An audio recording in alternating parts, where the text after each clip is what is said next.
is fine. So I'm Lisa Waters Lane. So I'm the Waters of Waters Garden Center. My father actually started the business. So my husband and I, Ken, are second generation. And our daughter, Mackenzie, is third generation. She's starting to take over too. So my dad started the business back in 1962. So we've been in this area a long time.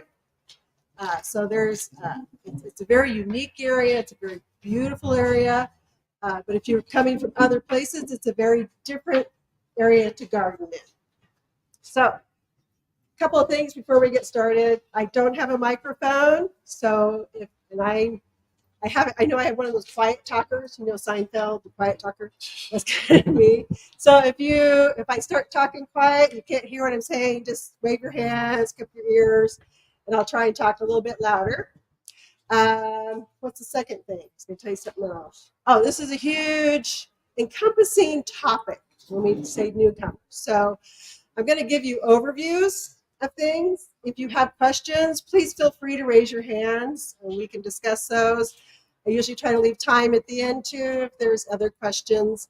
If something's not clear, just go, can you make that more understandable? And we'll try it and we'll work on that. So I know a lot of you, the purpose of the newcomer class is you're moving from other areas, Phoenix, California, Midwest, or with some of you, you finally retired and you've got time to actually garden now. So it's something new and fun that you want to do. So this is a great place to do it in. So go ahead, guys. We just started.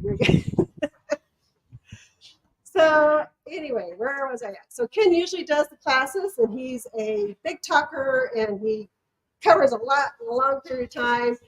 I'm a little not as verbose, but we'll cover a lot in this time.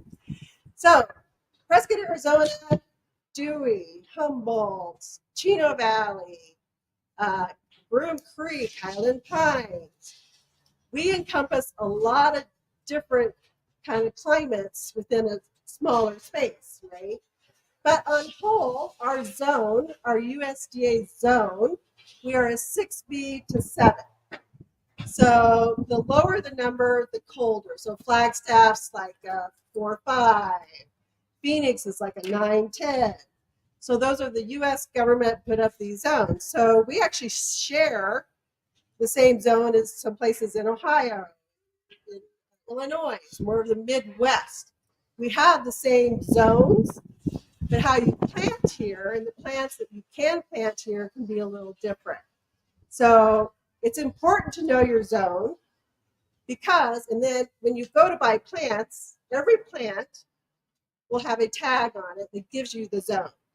You'll say zone 6 through whatever, 6 through 9.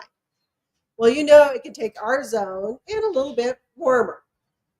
But if we're sitting here in zone 6B to 7 and there's a zone 9 plant, it's not going to winter over here. It's going to be considered an annual.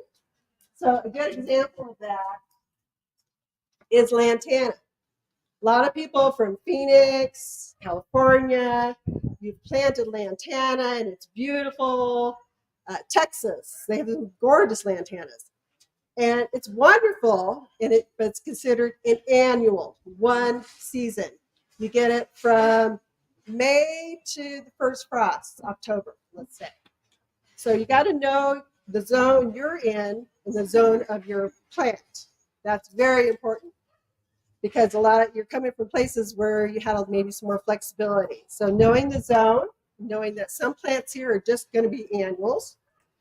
And then the other thing people think about Arizona, they think, oh, it's Arizona, I can plant cactus everywhere, right? Well, you can't because we're at that zone where we freeze in the wintertime. We get down 10, 15 degrees easily. A lot of cactus can't take that. So the ones you're seeing in the valley or in California are not going to grow here. So we actually have a very limited palette for cactus. So this guy is a mini prickly pear. He's a little mini Santa Rita. A lot of your prickly pears do great here. It's a great cactus for here, unless you have a lot of javelina, then it's not so great because they love to eat the prickly pear cactus. So not every prickly pear is actually winter hardy for here. So you'll see the ones that are, they call it like the cow's tongue or the spineless ones, really cool cactus. And they may live 2 or 3 years, but if we get a cold enough winter, they're done, right? So know the zone of the plant you're planting. Ask questions. You know, if I can't tell you how many times people have been to a box store and they purchased like Tacoma, and they're like, I love this Tacoma. It's a really cool plant. It's beautiful. And they put like 10 in their yard. Well, I hope you enjoyed it for the season because it's not going to winter over. So always check the zones because that's very important here. If it doesn't have it on there, ask, find out. Make sure you're getting the right information for what you're doing. So I have my little cheat sheet. Because like I said, this class is so big. And I wrote it really big so I could see it. So the other thing, so know your zone, understand our altitude. So we sit at a mile high, pretty much here or there. So we're really high up there. So we are like really close to the sun. And it's hot. I mean, if you ever stood out there on a summer day and you're just baking, that sun is just very, very intense. Well, it's very intense for your plants as well. So you need to understand the altitude that we're in and the aridness. We're very dry. California, you have a nice humidity level. Midwest, you guys have humidity. We don't have humidity. It's very dry here.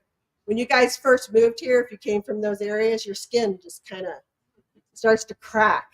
And you're like, oh my gosh. And your plants are the same way. They're, you know, it's just very dry, and you have to take that into account when you're planting. What else is different here? Seasonality.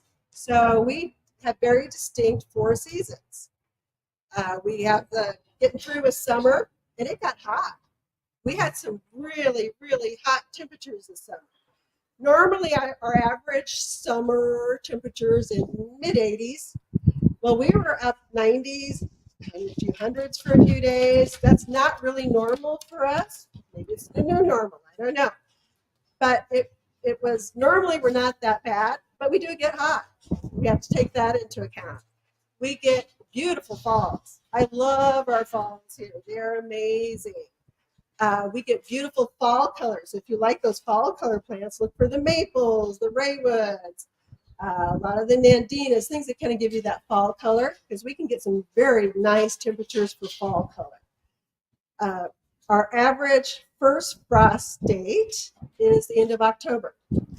So if you have a bunch of sensitive little plants sitting outside that you want to save, you better have them in before the end of October, because it will freeze. Sometimes it's a little early, sometimes it's a little later, but you will be caught unaware. Trust me. It happens all the time. People bring me this little mushy plant. They're like, do you think it can be saved? I'm like, no, it's dead. You know, especially your succulents. Succulents, we always think, oh, it's succulent. It'll be fine. I grew it outside. It's beautiful. It will freeze here. So if it's something very special to you or you want to bring it in, get it in before the end of October. Our last frost date is usually middle of May. We kind of say around Mother's Day. Can it freeze after that? Yes. Asks a lot of people who put their tomato plants in because they think it's going to be warm and beautiful and it's going to stay that way. We will always get a later frost. I can almost guarantee it.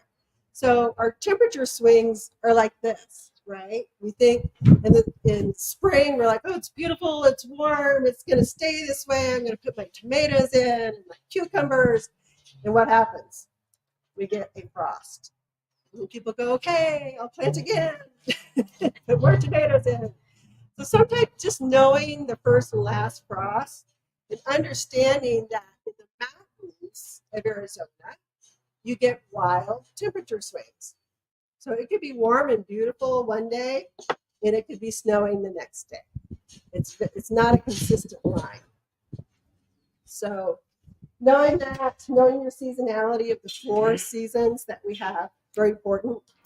Also, we got the frost dates. Also, knowing how your house faces, right? Knowing where you're going to plant, north, south, east, or west. So here, the south and southwest sides of your home are the hottest, most blistery. You got to put things in those locations that can take the heat and also can take the wind. Especially in the spring, we get some that southwest wind that just kind of blows and it blows and it blows. So you gotta, if you're planting on that side of your home, make sure you're getting plants that are tough. Make sure they can take the wind, or you're staking them.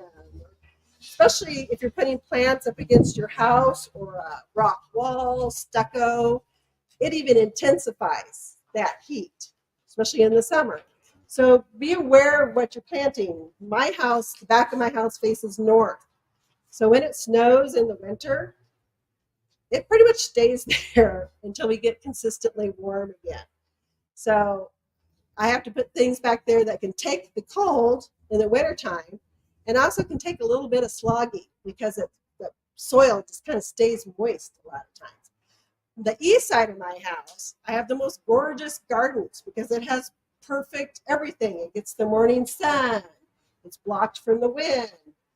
So I can grow a lot of things in that little microclimate that I can't on other parts of my house. So kind of knowing how your house is sitting, how it's positioned, what kind of sun is it going to get, what kind of wind is it going to get, that can make a huge difference in your landscape, the plants that you want to put in, and just the health of your plants, right? What else? Oh, we're very alkaline. So our soil and our water are both alkaline. What does that do? Bad things. It does bad things. So alkalinity tends to wash color out of plants. So instead of having like a bright red plant, that alkalinity kind of binds the nutrients up in the soil, the sulfur, the iron, things like that get bound into the soil. So it kind of makes your color wash out. So knowing that going in, knowing that we're going to be alkaline in our soil and in our water, changes how you're going to plant things, the amendments you're going to use when you plant.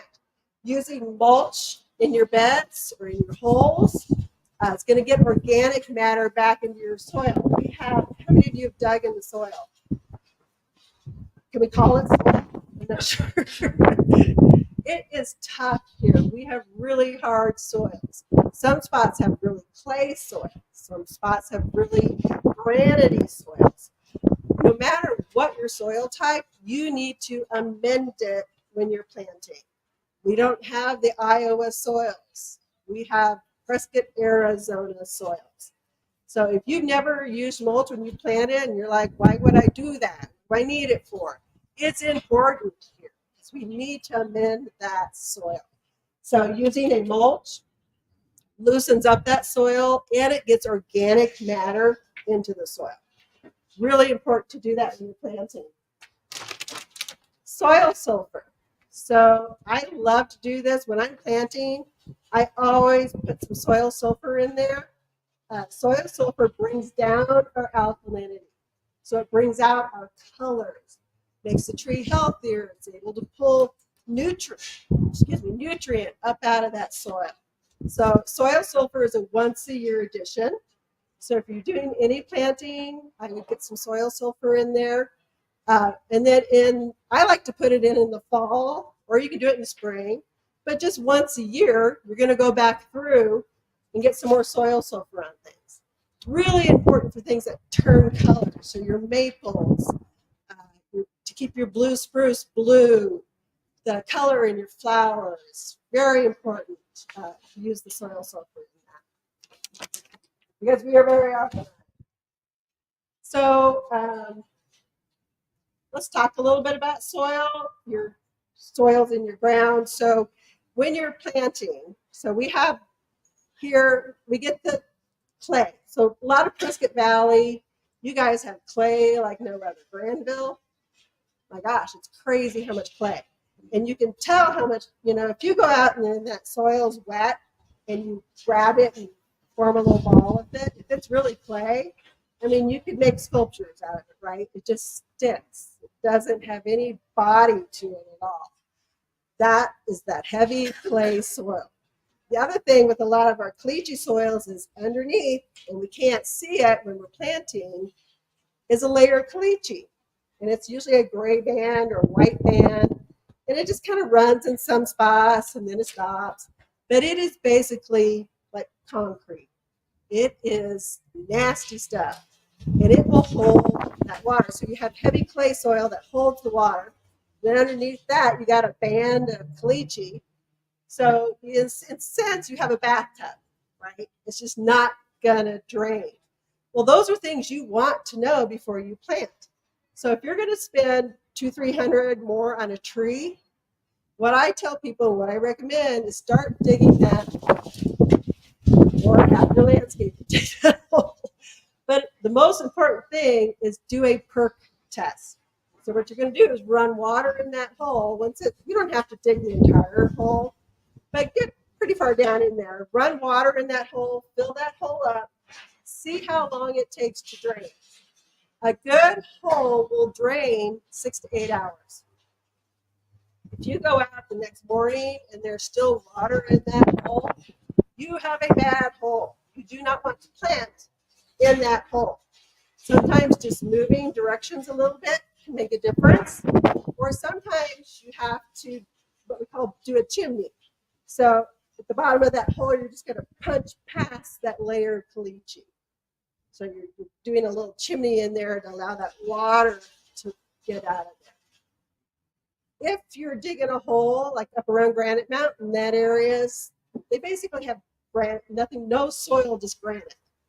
And you pour that water in, you're like, oh, where did it go?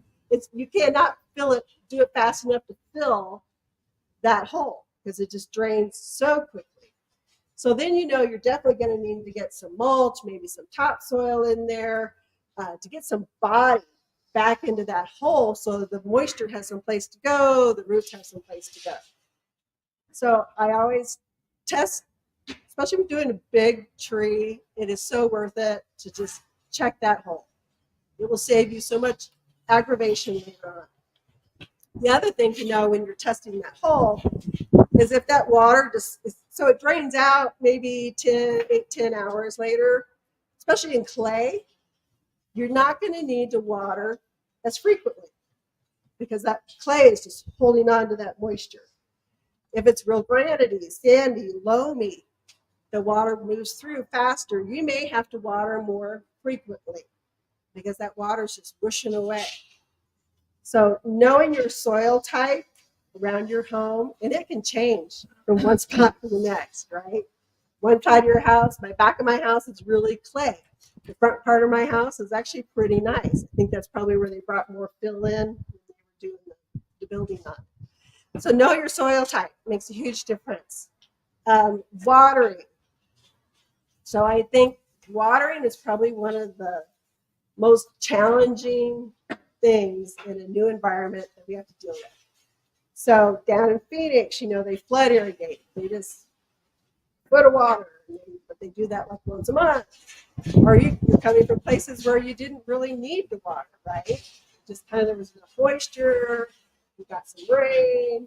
Well, watering here is very, very different. I think it's probably one of the most challenging things that we deal with. So the thing to think about when you're watering is the plant that you're watering. So if I put in a 12-foot maple and it's got a root ball that's this wide and this deep, and I plant it and I use my mulch and all my stuff and water correctly planting it, I have to think about when I'm watering that tree, especially a new young tree, I have to water it enough to get down here, get the entire root ball wet down and out. Now this is tricky because we have drip systems, right? And most people have one valve on their drip system. So they're trying to water this great big maple tree and this cute little annual plant that they got, and they're trying to water it all on one system. It doesn't work, let me tell you. it will not work. So you sometimes have to make a choice. I'm going to water my shrubs and my perennials on my drip system, but I'm going to hand water my trees, because those trees, you got to think about that root ball, needs to be completely moist when you water it. So you're going to have to probably hand water those, supplement water. You can't just rely upon your drip to make sure you're getting a good deep watering. The other thing about drip systems is things to know about your drip. One, they clog here. We have a lot of minerals in our water, and it will clog your little drip heads. And you think, if I'm watering, we're fine. And this plant looks like this, and you're like, what happened? They get clogged. You got to check them. Other thing that happens, critters get into them. Bunnies, mice, pack rats, javelina, you name it. They like to chew on your drip systems. And you're like, why is this plant dying? It's getting water. Well, it's getting too much water because it lost its drip head. The water's just whoosh, whooshing out on it. So you've got to check your drip systems more than one time. Everybody goes, well, I'm going to have the landscaper out. He's going to check my drip. And that's great. That's usually important. But you got to walk the yard and make sure your drips are running. Because I can't tell you how many times they've either gotten clogged or they're broken and you losing plants. So you gotta really be out there and be proactive when it comes to your drip systems. The other thing about a drip system is know what your emitters are. So there's 2 gallon, there's 4 gallon, 5 gallon, there's adjustable. Know what emitters are on your plant, because you're going to have a plant that's kind of struggling. And you're going to come into me and go, what's wrong with this plant? The first question I'm going to ask you is about your watering, because that's 90% of what goes wrong. And you're going to go, well, the drip system runs this many hours, this many days. And I'm going to say, well, how many gallons is it getting in a week? And you're going to say, I don't know. And I get that. I understand that. But that's really important information for us to know, to be able to help you, is how many gallons it's getting per week. The other thing with drip systems that you got to be careful with, so you have this cute little annual and you're watering it 3 or 4 times a week because it needs it, right? It needs more moisture because it has a smaller root ball, it's flowering, it needs more moisture. So you're watering it maybe 3 or 4 times a week on your drip, and you're running it 15 minutes, whatever. And then you have a big, beautiful crepe myrtle. So you got a crepe myrtle going, and you have the same water, same emitter, same amount of time running on your crepe myrtle that you do on this little guy. Well, they have different needs. They have different wants. So you're going to have to adjust for that. So maybe you need more emitters on this guy. Or maybe a whole separate valve that you're running your shrubs on, because shrubs are going to probably need a longer run time. This could probably be fine with 15 minutes. You've got a small root ball. This guy, maybe he wants an hour. A great big tree, it may want 3 or 4 hours because it needs more water to it. So the bigger the tree, the shrub, make sure you have at least 2 emitters per shrub. That way you got a backup if one does get clogged. But you want it on both sides of your plant. You want to have water on both sides. Those great big trees, I would put 4 or 5 on there. Or do a soaker hose around it, because you need more moisture around it and you need it to go longer and deeper and further out. The other thing with drip systems is you know, like my house is 25 years old. If I kept that same drip system on my trees that I had when I first planted it, it would be totally worthless, because roots go this way. And if I'm keeping my emitter right here by my trunk, I'm not doing any good because the roots are out here. So you got to move your emitter heads out as the tree grows. Otherwise, you're just kind of wasting water, because your feeder roots and your roots that take in food and nutrient, they're on the edge of where the tree is, where the branch is in. That's where it needs its water. That's where it needs its food. So if you're doing it up close, you're not doing much good. So the other thing with watering is most people over water. So they're watering thinking, oh, I need water every day. Well, maybe a little annual or vegetable. Yes, it does need water every day. Your shrubs, your trees, twice a week, even on a new planting, twice a week is sufficient as long as you're getting, you got a picture in your head, am I getting that water down where the root ball is and out where the roots are going? So if it's not, if you're not getting it down then out, you're going to have a very unhappy tree.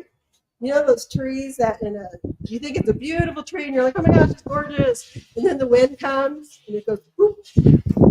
That's because it didn't have a strong, healthy root system because somebody was watering it every day for 20 minutes. And the tree goes, well, I don't need to put my roots out because I'm getting water here. So I don't need to be strong. I don't need a big root system. I'm just going to stay right here happy because I know every day for 20 minutes I'm going to get water. Well, we need to teach our trees and our shrubs to be strong, to have a good root system. And we do that by watering, a good watering, let them have some time in between, another good water. So gives them time to learn they have to grow out. The other thing it does is it allows oxygen into the soil. Some of us were drowning, literally drowning our landscapes because we're never letting them have time to get oxygen. The other thing with I'll just touch on this because we're talking about watering. So a lot of places when you plant, they have you do a well. We're taught to do that. I recommend against that here. You don't want to plant your trees and your shrub in that well. You want it straight with the soil level or even a little bit above. And what that does, especially for people in those heavy clay areas, it makes the water slough off. So the water's not pooling right here, it's moving off. And so when we get the big monsoons, it's not going to just puddle there. It actually has a way to drain. It also gives your plant a little bit of, it's able to pull in more oxygen from the soil if it's not buried deep. Just a little bit of a mound. And you're not going to leave that root exposed. Maybe you cover it with a little bit of mulch, a little topsoil. But planting it just a little high gives you so much forgiveness here. And it makes a big difference when you're planting. So new plants, obviously, you're going to need more water frequently. As a plant matures, some of these big trees that have been in the ground a while, you could go, even in the summer, maybe you water every 2 weeks. So the more mature it gets, the less frequent it needs to be watered. But it needs a bigger amount of water when it is watered. Does that make sense? So those are things to think of when you're watering. Like I said, probably a lot of what we see here is just a watering issue. So knowing your soil type, how the water drains out of your soil, know what you're planting. So obviously, this little cactus here, I could plant him, I could water him, and I could probably walk away and ignore him most of the time. He'd be fine. If I planted crepe myrtle, it's not as forgiving. It definitely wants more moisture. So I'm going to be watering it twice a week.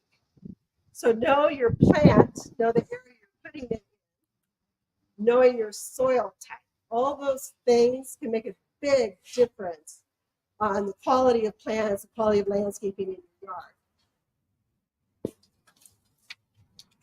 So, planting. Is there any questions on anything I've covered so far? 2 o'clock. I'm doing good. No questions? All right. Plant. Yes. I have a question of I just bought from you, and so I should be watering as far from the roof. Right. You got it. Yeah. Yes. So you said you should improve that root system at the plant. Just so you should, but you can maybe like if I have only one, it should be with the root on one side, maybe next week maybe to the other side. You could do that. So she's saying she has one emitter. She's saying, can I move it from one side to the other? That's a lot of work. Yeah. What should I would just put another emitter on there. So you can get more tubing that runs. Yeah, it's a whole other thing. But I would get another emitter. You can add to your drip systems, your tubing, and just change it so that you got 2 emitters on there. Yeah. So you have to work with your drip systems. So I'm going to cover planting here because it is a little bit different. So when you plant or you have someone plant for you, it's very important to dig up that soil widthwise. So if you have a pot, when you plant in the ground, you want to go 2 to 2.5 times as wide as your container. Working up that soil widthwise, very important. Depth-wise, you can go the same depth or a hair deeper if you want to. I've seen people with backhoes digging holes for some of their trees, and I'm like, oh my God. You don't need to dig it to China, but especially depth-wise. But width-wise, the more you can work that soil width-wise, the happier trees and shrubs are going to be. Because the roots, especially here, are not going down. They go down somewhat, but most of them are going out. Most of your roots are in the first 3 feet of your soil.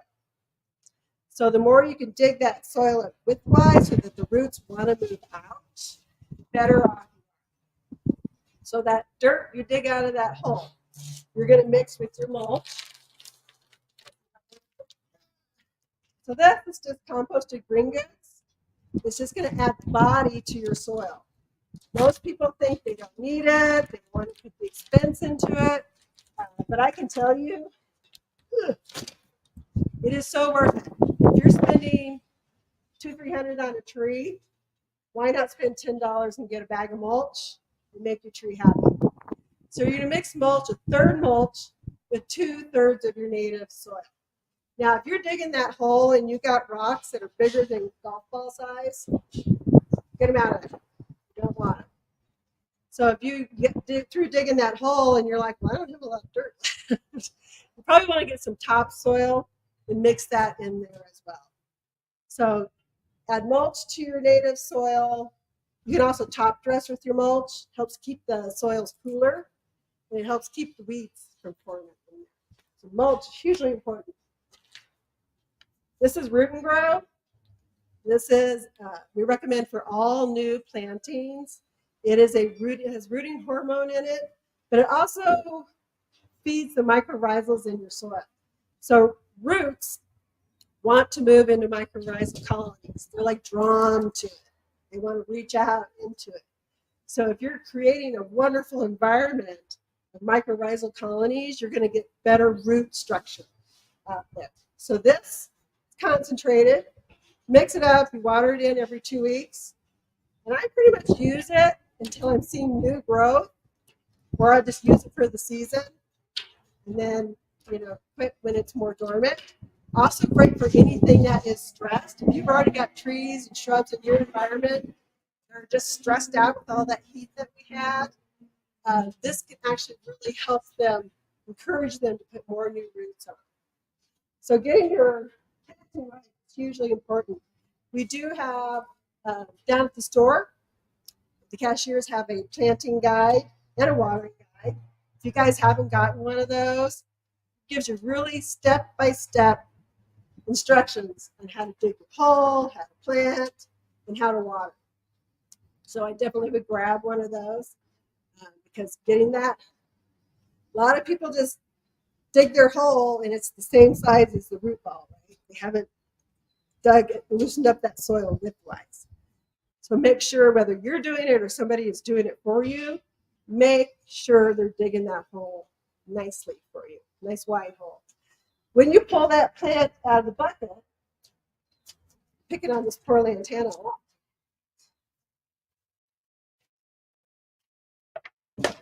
So that plant's been in that bucket. This one's not too bad. But you can see how the roots are just kind of all stuck together. They're tight in the bucket. So what you're going to want to do, whether it's this plant, spruce and maple, you're going to want to loosen up or score the root ball. If you don't do that, the roots aren't going to want to go out. They're just going to stay right here. I can't tell you how many times people pull a plant out and the roots, it's been there a year, and the roots are still just like this because they never loosened it up. So you got to really loosen. Now it's easy for me on this because it's a little tiny guy. If I was had a big tree, I would probably take a knife and just run it along the sides, and run it along the bottom. But you really need to loosen up that root ball so the roots just don't want to do this. They want to go out. So getting that plant properly put into that hole. Messing up my brand. I put on a brand new apron today for you guys. And here I am wiping dirt on it. That's why they look so gross all the time. So, any questions on planting, digging holes? On potted plants, is it good to, like once a year in the spring or something, put a layer of mulch on the top? So these are plants that are already in containers? Yeah. Yeah. What I like to do, so her question is it good to get mulch on top of your containers at least once a year? Yes. And I like to do it in my yard as well. So usually in the fall, sometimes it's in the spring, depends when I get to it. On my trees and shrubs, I'll go out and put more mulch around them. Just kind of there again, it's feeding the soils, right? We don't have a lot going on organically in our soils. So anything we can do to kind of help them, perfect. So I'll go out and do a layer of mulch around. I like to do it in the fall because then if we have a really cold winter, I've got another little layer of protection there to keep my roots protected. So mulch is your friend. In this environment, mulch is your friend. So any more questions on planting? Yes. Container plant. And you're using your potting soil.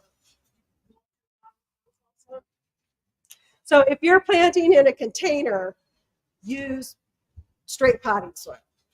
So mulch can be a little, you always mix it with your soils because it can be a little hot, it's a little rich. And we don't want to, you mix it so you don't burn any of those fine little roots off. In a container, it's even more intense because it doesn't have anywhere to go, stuff off. So if you're planting in containers, I use just straight potting soil. And a good potting soil will drain. It has everything you need in there to be nice and rich, and light enough that roots move out. So on my pots, I'll put a little layer of potting soil on it. But for other things, I'd probably use your planting in the ground using the mulch is good. But it's okay to put the If you're mulch on putting it the on top of the top, pots. because that's different, Okay. right? It's not down where the roots are. Okay. It's just up on top. And you're going to water it through. It's going to break down. Fertilizing. Oh, sorry. What time of year is best for new planting around here? Fall, spring, what? So fall is an excellent time to plant because the soils are warm. The roots are going to root out. They're going to be nice and strong going into winter.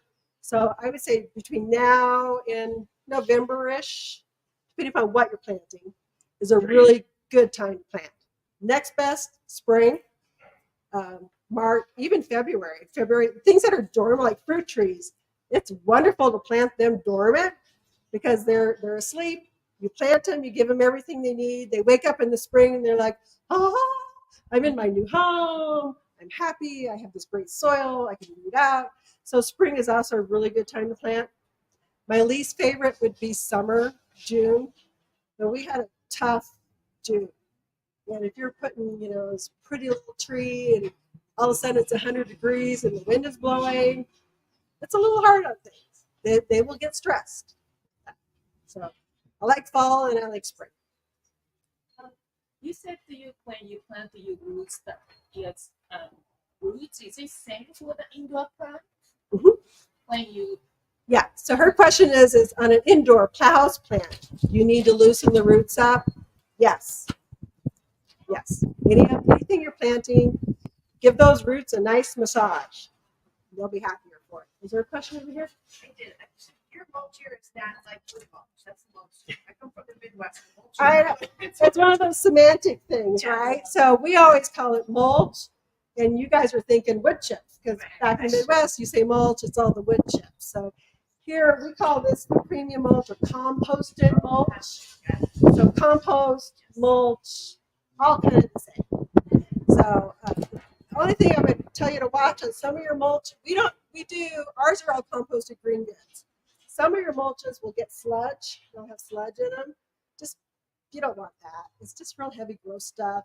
Where they get it from isn't pretty. So don't get ones with the sludge. Yeah. Yes. The wood chips from the trimmers. Uh-huh. They any good? So wood chips from the trimmers, because I know you can go like to the dump and get the chips and that kind of stuff. It's great as a top dresser if you want to use it just as a nice layer on top. Makes it look pretty, keeps the roots cool, keeps the weeds from forming. It's wonderful, but don't use it as a planting medium because a lot of times those chips are not, they're just not broken down enough. And if you use them in the soil, they're going to actually pull nitrogen from the soil to help break down. So great as a top dress.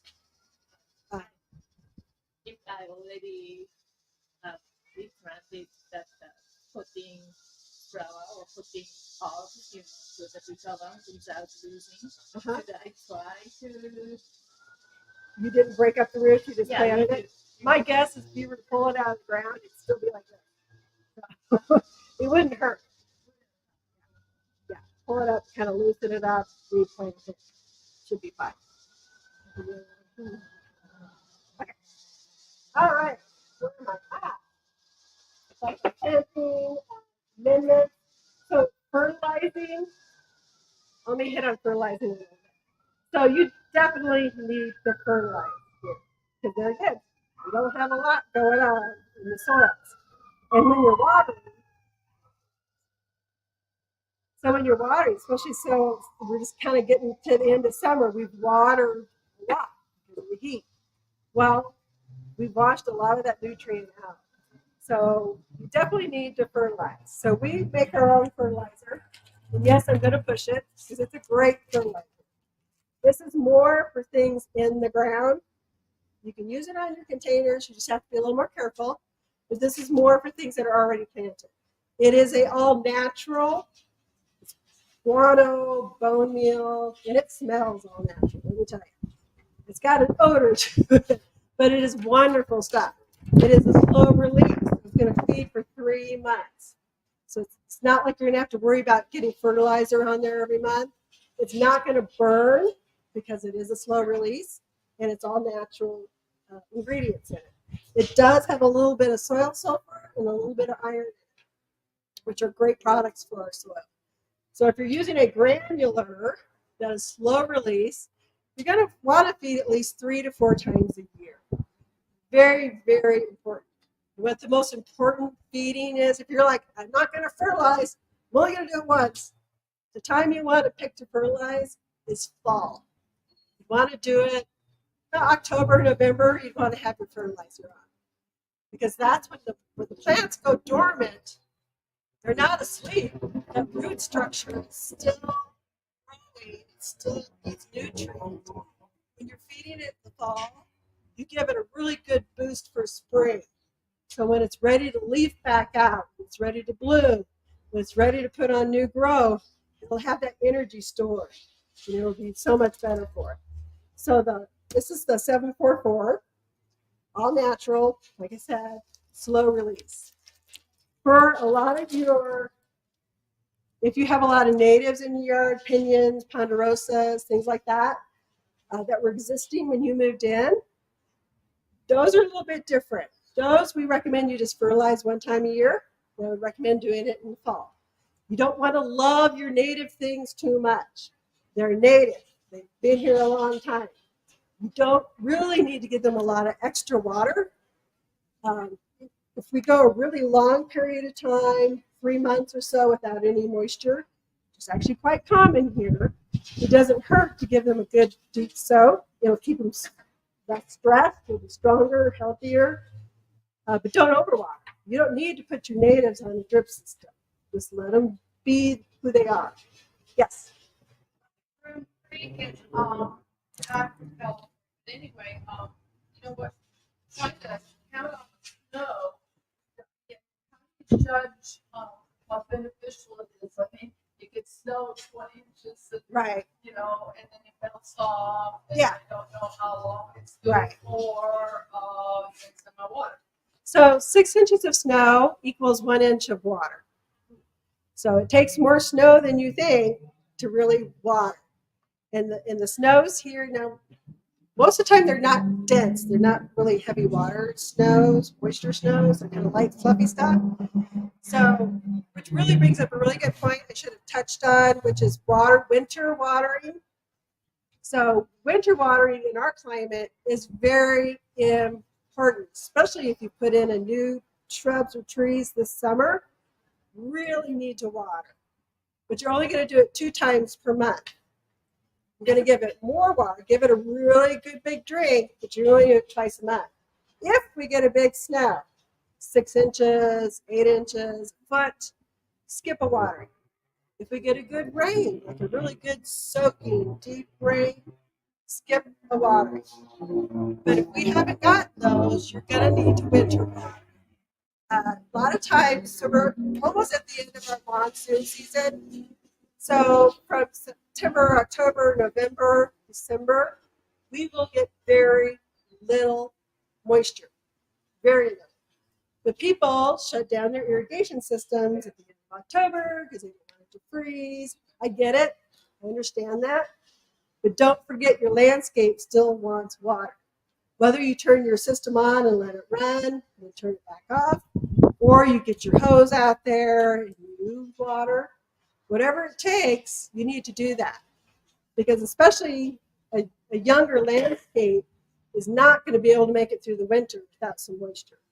A lot of times when trees leaf out in the spring and they only leaf out this far and there's like empty branches up here, people come in, they go, what happened? What happened to it? I go, well, did you winter water? No. Well, that root system didn't stay plump enough, right? So it's going, I can't reach all the way up here. I'm only going to stay here. So you get a lot of dieback in the winter if you don't winter water. So twice a month, so you get a good rain or snow, and give it maybe a longer or deeper watering than you would have normally in the summer because you're going so much long space in between. That being said, like I was saying, the north side of my house is very sloggy, doesn't really dry out in the winter. I really don't need to water the north side of my house in the winter because that moisture just stays there. But you check it. I don't assume. I'll go out and poke around. I get a long screwdriver or a skewer, and I go poke around in my soils. And if I poke and it only goes this far down, and can't get any further, there's no moisture on it, then I go, yeah, I probably just need to get some water back here on these trees. If I go poke around in there and it comes out and just caked with mud and sludgy, I know I don't need to water. Just let it do its thing. But I got to pay attention to my front yard. I have to pay attention to my containers. So I grow a lot of things in containers because it's so much easier to plant in a container than in the ground. So I have a lot of containers. Those I water more frequently in the winter. Instead of twice a month, I usually do at least probably about once a week. It depends on the size of the pot. If it's a really big pot, it's got more soil, it's going to hold more moisture. I don't have to do it as much. If it's a smaller pot with a big plant in it, I will water that at least once a week because it can't pull moisture from surrounding soils. So that winter watering, if I could encourage you, please winter water. It is so important, especially for those new landscapes. Insects and disease, I'm just going to hit on those real quick because it's too long to cover. But it goes back to our seasonalities. We're 4 seasons, right? So certain bugs love certain seasons. So early spring, which is March, April, we get this little tiny insect called thrip. You can hardly see it, but there's like little specks floating around. And it loves to get into fruit trees. It loves to get into ornamental pears, lilacs, forsythia, all those kind of things. It's a little tiny insect that gets in there when the plant's in bud. That insect gets in there and starts sucking and chewing and it's causing all this damage. And when the leaf goes to open, it's mottled, looks real funky, weird. A lot of times it has black around the edges. That's thrip. And I can guarantee you, thrift will be here every spring. Some springs are worse than others, but they will be here. So if you know that's coming, you can do some things to help negate that. Using a horticultural spray early in the spring can definitely help. Um, you can also use systemics. So the systemic insecticide, you're putting it around the tree and shrub absorb it. So when that insect goes to attack, it kills it off.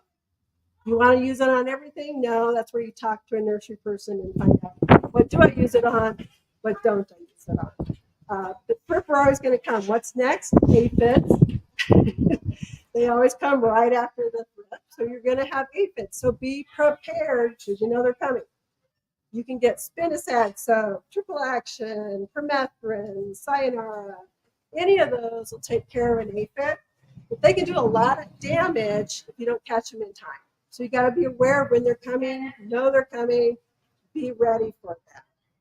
So after aphids, then we kind of move into the hotter seasons, and that's where we start getting the weird things. That's where the caterpillars come out. That's where the beetles come out. Blister beetle. Anybody have blister beetle this year? There's a nasty little beetle, and he can come through and just strip a plant in no time. And if you're not prepared and know that it might be coming, by the time you get down to the store, buy the insecticide and get back, it's already stripped the plant. So those are things to kind of be aware of. Grubs. So we have a lot of grubs in our soil. They like certain plants. They love the yuccas for some reason. So sometimes if a plant's just looking off, weird, you're like, I watered it, I fertilized it, I took care of it, you may have grubs in your soil. Grubs are the little C-shaped, nasty worm-looking thing, and they eat your roots. They're eating all the nice new roots that you have on your plants. They will kill trees and shrubs if you don't catch them. So grubs, there's an insect here that's just comes. Not too much problem with caterpillars. Tent caterpillars sometimes, but they're easy to take care of. But just kind of knowing the seasonality. So right now we're cooling down a little bit again. You know what's going to come back out? Aphids. So we're going to get another aphid infestation before we get a frost. It's going to kill them off. Sometimes you get the really big black aphids that are in the spruce trees and stuff. So aphids can be green, they can be white, they can be orange, they can be brown. The main telltale of an aphid is that sticky, shiny stuff underneath. And you're like, why is that wet? On the ground, it looks really wet. You know you have aphids. And it's just, you want to get rid of them because they create a stress on your tree or shrub. And they don't need to be stressed. It's easy to kill an aphid. So that's the next thing that's kind of coming is the aphids will be showing up here pretty soon again. So seasonality, just kind of watch for that. There's so much in a 4-season climate. There's rhythm. You're going to have rhythms, and once you kind of get used to those rhythms and understand the seasonality of it, you can really work with your landscape so much better. So when we go back to watering, so you need to water your landscapes up until the end of once a week until the end of November. Everybody thinks, oh, we're cooling down. I don't need to water as much. You still need to water. So the winter months would be December, January, February, March. Those 4 months, that's when you're doing your twice a month. So April, you pick it back up once a week. If you have brand new plants that you're putting in the ground, you're going to be watering a little bit. Check my notes to see if there's anything I didn't cover. You can see there's a lot of. So the other thing I think I would encourage you to be successful here is when you're getting ready to pick out your plants, know what the plant likes and know if you have the right environment for that plant. So I think I used this example, but Japanese maples. I love Japanese maples. They're beautiful. But they like to be in an environment where it's pretty much shady and no wind. So that's a very small window where you can put that tree, right? It's going to be happy. If you were in Oregon, Washington, even California, you could throw that tree out in the middle of your yard and it would grow and it would be beautiful and be happy. Well, it's not going to do that here. So is there something else I could pick that kind of has the same feel that could take the heat? Yeah, I would look for an amber maple. Kind of has that same leaf, this pretty fall color. It can take the sun, it can take the wind. So you have to make sure you're picking the right plant for the right environment. And I would also say watch your zones. If you're buying at a box store, check the zone on it. If it doesn't tell you what zone it is, try to get some help. Because why spend money if you want something that's going to be big and beautiful and grow, but only is going to be an annual here? Why spend your money on it? So know the plant that you're putting in, know the environment that you're putting into, know what kind of watering it's going to want. Is it a thirsty plant? Or is it a very drought-hardy plant that once it's established, I can kind of ignore it or occasionally give it some water? So knowing those things will make you so much more successful. Ask questions. Ask the people, go around your neighborhood. If you're new in an area, walk through your neighborhood, drive your neighborhood, look at the trees that you like, look good, look beautiful. Knock on your neighbor's door, meet your neighbor, and ask them, what plant is that? Or, sneak in, trim a little bit off, bring it down, they'll tell you what it is. But not every plant is created for every environment. So you want to know what you're putting in to your environment. You'll be so much happier. So I'm right at an hour. I'm so good. Ken would talk for another half hour, but I'm not going to. But if you have questions afterwards, I'll be here. You can come up, ask questions. I have a great staff. Let me also mention our monsoon sale. So we're kind of doing our end of season sale. So anything you see that has the pink tag on it, that is at a sale price. The price will be written on that pink tag. And like we said, fall is a wonderful time to plant. A lot of the perennials have orange stickers on the tag, and that's a discounted price as well. So please look through because it is a great time to plant and have a beautiful yard going into fall. And I know there's a lot I didn't cover, but we offer classes every Saturday at 9:30. On the website, we'll give you the topic of each class. So if there's one that piques your interest, you definitely want to attend it. So, okay.